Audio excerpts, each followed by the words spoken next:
যে মিথ্যাটাকে সত্য প্রমাণ করে সত্যটাকে মিথ্যা বাড়িয়ে ফেলানো হয়েছে। যেমন গোটা জাতি জানে যে কোরআন আছে, হাদিস আছে, কোরআন হাদিস মতো চললেই আমরা ইমানদার হইতে পারবো, ইমান নিয়ে কবরে যেতে পারবো। এটা সম্পূর্ণ ভুল ধারণা। কোরআন মানুষকে মুক্তি দিতে পারে না, কোরআন মানুষকে সাহায্য করতে পারে না। যদি করত, সাদ্দাম হোসেনের ফাঁসি কাস্টে ঝোলার আগ পর্যন্ত তার হাতে কোরআন ছিল। ওই ফাঁসি থেকে তো কোরআন সাদ্দামকে বাঁচাইল না। যদি পারত, শায়েখ আব্দুর রহমান তার হাতে কোরআন শরীফ ছিল, ছিল না? ছিল না? কই কোরআন তো তারা সাহায্য করলো না। কোরআনের মাঝে তো প্রাণ নাই, কাগজের কালিতে লিপিবদ্ধ করা, এর ভিতরে রুহ নাই।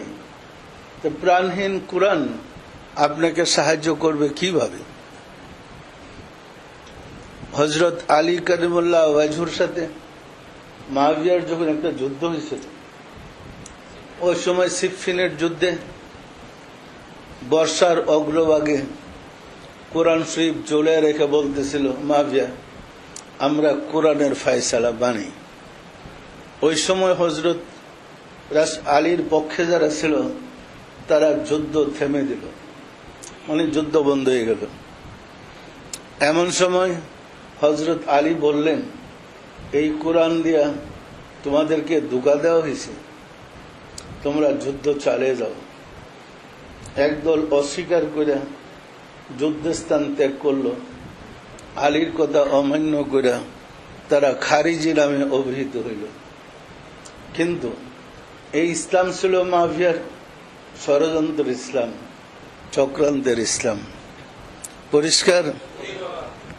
সম্মানিত আশিকে রাসূলেরা, নাস্তিকদের বলি উড়াইয়া যারা ফতোয়া ঝাড়তেছে, নাস্তিকদের বিরোধিতা করতেছে, এরা কোরআন পড়ে কি আস্তিকের কাজটা করছে? এরা যে কোরআন পড়াইল, এটা কি আস্তিকদের কাজ? আমার বলা হয়েছে যে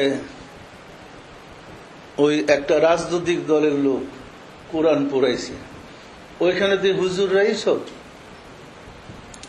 চতুর্দিকে তো হুজুররা, হুজুরদের মাঝে আর একটা রাজনৈতিক দল গেলে এর অস্তিত্ব থাকবে? সব তো জিহাদের অস্ত্রপস্ত্র সাথে আছে। কি যে তাণ্ডব চলতেছিল, যারা আরামবাগে বসবাস করেছে তারা বুঝতে পারছে। কারণ আমাদের চতুর্দিকে যুদ্ধ চলছে, আমরা কি তখন নিরাপদ ছিলাম?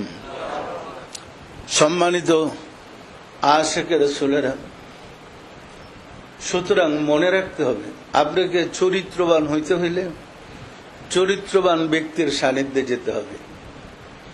চরিত্রবান ব্যক্তি ছাড়া চরিত্রবান হওয়া যায় না। আর চরিত্রবান ব্যক্তি ছিলেন রাসূল। রাসূলের পরে